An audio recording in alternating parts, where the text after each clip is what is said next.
Bonjour et bienvenue à une nouvelle capsule éthérique de Montréal Hanté. Aujourd'hui, nous vous parlons de la bibliothèque McClelland.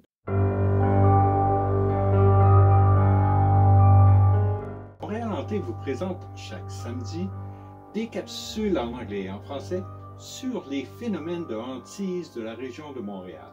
Pour en savoir plus sur l'organisation fondée par Donovan King, n'hésitez pas à suivre les liens dans la description. Et maintenant, sans plus tarder, parlons fantômes.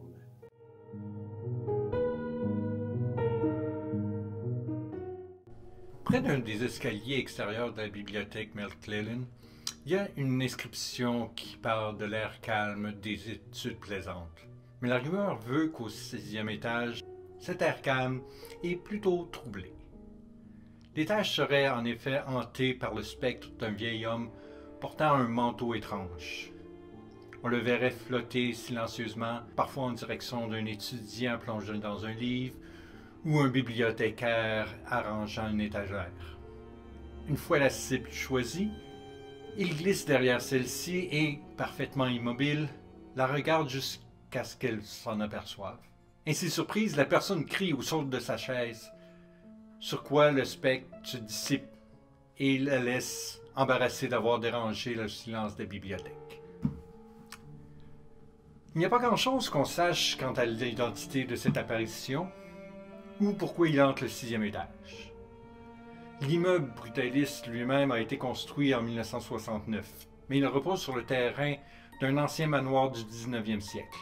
Cette magnifique demeure portait le nom de Dilkocha, ou plaisir du cœur, un terme souvent utilisé par les princes et autres nobles indiens pour leur palais. Un des nombreux luxueux manoirs du 1000 carrés dorés, il fut à l'origine habité par Jesse Joseph, un important homme d'affaires montréalais. Conçu dans un style surnommé Renaissance égyptienne, Dilkocha arborait de hauts plafonds où les pièces somptueuses étaient meublées de façon opulente. Un escalier incurvé menait à un salon circulaire avec des alcôves pour les statues.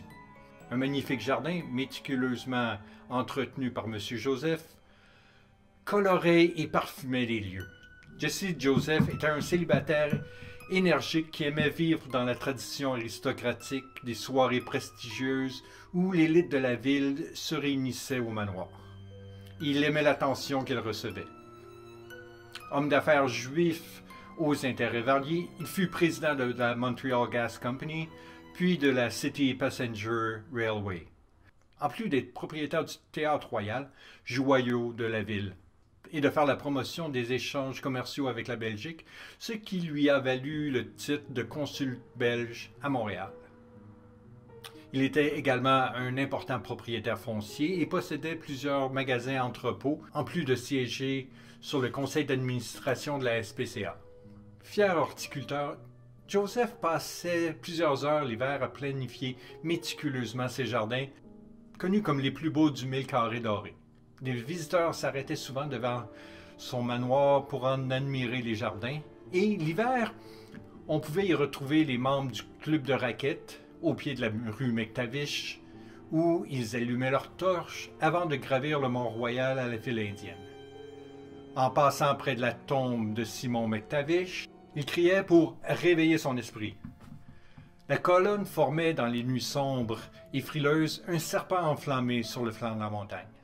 Réputé comme un homme d'affaires raffiné, Jesse Joseph meurt à l'âge de 86 ans en 1903. Dilkocha fut alors acquise par un groupe d'hommes d'affaires dans le but d'utiliser le terrain pour y construire un hôtel de luxe.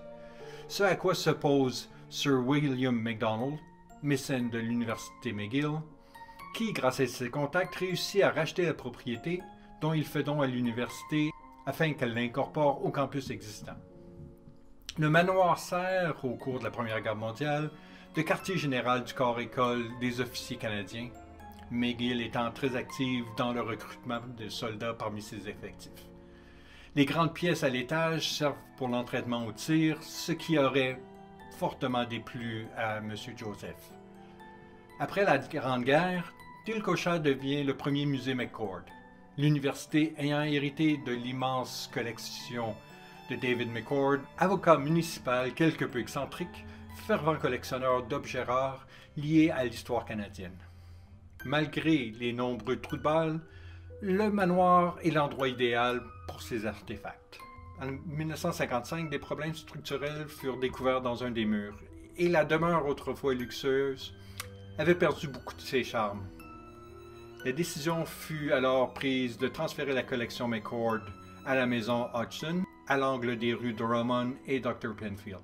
Et Dilcocha tombe sous le pic de démolisseurs. Les jardins et le manoir exotique font place à un terrain vague. Jesse Joseph doit s'être retourné dans sa tombe. 12 ans plus tard, le lot à l'angle des rues McTavish et Sherbrooke fut également développé. De 1967 à 69, on y construit la bibliothèque McLennan, décidée par l'étude d'Aubush, Stewart et Bourke, dans le style brutaliste populaire à l'époque.